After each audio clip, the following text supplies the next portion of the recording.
நீங்கள் உடனடியாக என்ன பண்ணலாம், இப்போ அந்த சம்மந்தப்பட்ட அந்த வங்கிக்கு வந்து நீங்கள் எழுத்துப்பூர்வமான ஒரு கடிதத்தை அனுப்பலாம். கோரிக்கை லெட்டர் வந்து நீங்கள் சென்ட் பண்ணலாம்.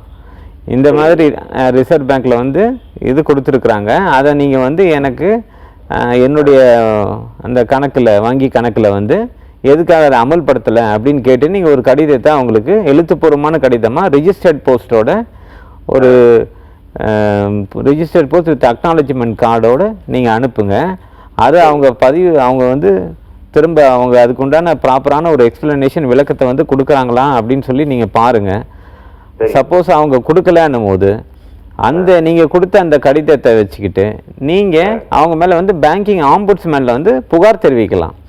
நான் இந்த மாதிரி விளக்கம் கேட்டு எனக்கு இந்த சோன்ஸோ டேட்லேயே நான் அனுப்பியிருக்கேன், எனக்கு இது எந்த விதமான ஒரு விளக்கமும் கொடுக்கல, அது எனக்கு அவங்க கம்மி பண்ணி கொடுக்கல, அதனால் அவங்க மேலே பேங்கிங் ஆம்புட்ஸ்மேன் நடவடிக்கை எடுக்கணும்னு சொல்லி ஒரு புகார் கொடுத்தீங்கன்னா அந்த புகாரை வந்து அவங்க கண்டிப்பாக விசாரித்து நடவடிக்கை எடுப்பாங்க.